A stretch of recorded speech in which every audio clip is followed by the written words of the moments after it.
Assalamualaikum warahmatullahi wabarakatuh. Selamat pagi semuanya.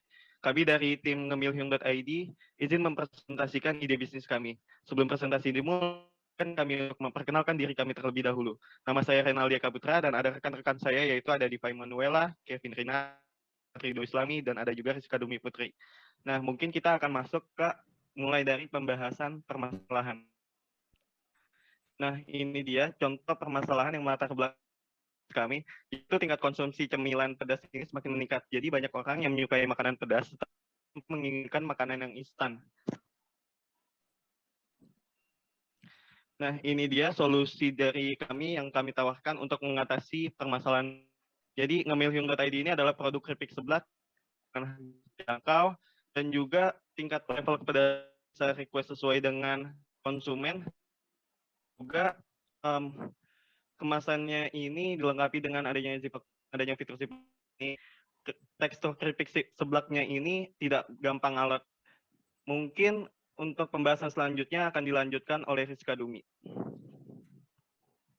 Selanjutnya ada bisnis model kanvas dari usaha kami. Yang pertama ada customer segment, itu ada pecinta makanan pedas, remaja dan dewasa, dan keluarga. Lalu ada customer relationship, harga reseller, dan program giveaway. Lalu ada channel media online, e-commerce, dan UMKM. Lalu ada affiliate proposition, pertama camilan pedas dengan tingkat level 1-5, menggunakan bahan yang halal dan higienis, tanpa bahan pengawet, menerima pengiriman ke seluruh Indonesia.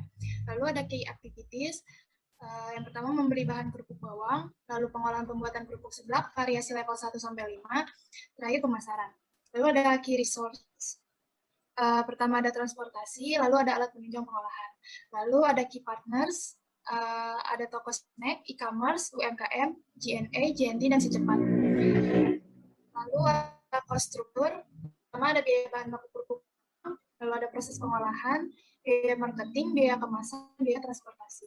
Dan terakhir revenue streams-nya dari penjualan kerupuk seblak. Next.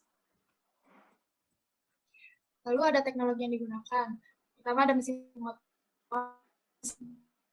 ada mesin pencacah bumbu dan alat pres kemasan. Selanjutnya akan dilanjutkan oleh Diva.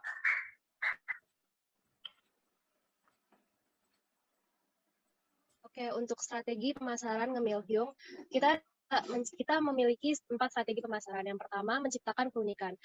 Yang dimiliki oleh ngemilhyung dapat dilihat dari beberapa sisi. Yang dimiliki benar-benar berciri khas seblak. Kedua, konsumen dapat memilih langsung level kepedasan yang dirasa cocok di lidah. Yang kedua, targetkan target pasar. Target pasar yang dimasuki oleh ngemilhyung adalah kalangan anak muda di usia 17-25 tahun. Mengapa? Karena produk yang dijual merupakan golongan makanan yang cukup hits atau tren di kalangan anak muda. Yang ketiga adalah memperkenalkan merek. Dalam mengenalkan produknya, ngemilhyung menggunakan beberapa media promosi seperti Instagram dan brosur. Untuk promosi online via Instagram, ngemilhyung juga terlibat dalam beberapa endorsement dan Instagram Ads. Sedangkan untuk pembagian brosur dilakukan di tempat-tempat yang banyak dilewati oleh orang.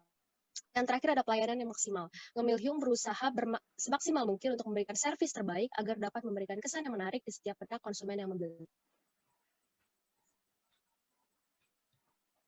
Boleh di next. Oke, lanjut ke persaingan ngemilhyung. Melihat beberapa keunggulan atau daya saing yang dimiliki oleh ngemilhyung seperti cita rasa khas rempah pilihan, variasi level 1-10, tanpa pengawet dan tahan 2-4 minggu, tanpa pewarna, halal, higienis, harga termurah, dan pelayanan pengiriman sampai ke seluruh Indonesia, membuat memiliki daya saing yang cukup saing atau kompetitor keripik di luar sana. Beberapa contoh kompetitor yang cukup terkenal di Instagram antara lain keripik seblak Cianjur, cemilan Cemupun, dan keripik seblak Jambi. Walaupun kompetitor tersebut sudah cukup terkenal, tapi dapat dipastikan bahwa kualitas harga dan rasa dari ngemilhyung jauh lebih baik dibandingkan mereka. Sebagai catatannya, mungkin ngemilhyung harus kembali membranding produknya lebih luas lagi agar semakin dikenal oleh banyak orang. Untuk selanjutnya mungkin bisa dijelaskan oleh Rido. Oke, selanjutnya ada susunan organisasi dari ngemilhyung, yaitu ada CEO, yaitu Rizka Dumi Putri, kemudian ada juga COO yang dijabat oleh Rinaldi Kaputra, kemudian ada CFO yang dijabat oleh Diva Emanuela, kemudian ada CMO yang dijabat oleh Kevin Renata, dan juga ada CTO yang dijabat oleh Rido Islami. Di bawahnya ada beberapa divisi yang juga yang diemban oleh masing-masing officer-nya. Boleh di next? Oke, selanjutnya ada proyeksi penjualan jangka pendek. Proyeksi penjualan jangka pendeknya yang dilakukan oleh Ngemil Hyung dalam 3 tahun ke depan, yaitu menembus angka 500.000 pieces dengan rata-rata penjualan per tahunnya di angka 175.000 per pieces. Dan berdasarkan hasil perhitungan, apabila jumlah rata-rata target penjualan per tahunnya tercapai, maka keuntungan bruto yang didapat sebesar 525 juta per tahun dengan asumsi bahwa satu pieces produk dapat menghasilkan keuntungan sebesar Rp3.000. Kemudian ada proyeksi return of investment, yaitu yang dihasilkan per tahun oleh Ngemil Hyung sebesar 16,67%. Hasil ini didapatkan dari memperhitungkan apabila modal yang ditanam sebesar 150 juta, maka pemasukan yang didapat sebesar 175 juta. Hal ini termasuk positif karena Ngemil Hyung merupakan perusahaan yang belum lama berdiri namun dapat memberikan return of investment yang cukup baik. Boleh di next? Ya, ini merupakan bentuk proyeksi pengembangan dari usaha Ngemil Hyung. Selanjutnya akan dijelaskan oleh Kevin Renata. Nah, selanjutnya rencana Ngemil Hyung ke depannya sekarang saat ini Ngemil Hyung fokus untuk membangun brand awareness agar kedepannya konsumen kenal dan akan dengan produknya. Diharapkan tingkat penjualan Ngemil Hyung terus meningkat. Nah, di masa depan Ngemil Hyung pada tahun 2022 ROI per tahun sebesar 16,67% dengan invest modal 150 juta dan income mencapai 175 juta. Sales 2024 total sales mencapai 100.000 piece dan angka tahunan mencapai 175.000 per tahun. Diharapkan 125 juta. Tipe kan Ngemil di public ya, kan sahamnya.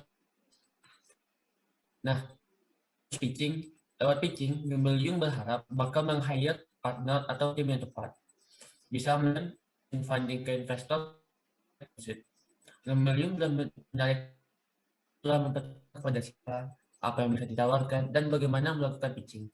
Nah, dari presentasi yang kami sajikan tadi, dapat dilihat bahwasannya Ngemil Hyung memiliki struktur yang bagus serta sebuah ada kekurangan, mohon maaf. Terima kasih. Selamat siang. Assalamualaikum warahmatullahi wabarakatuh.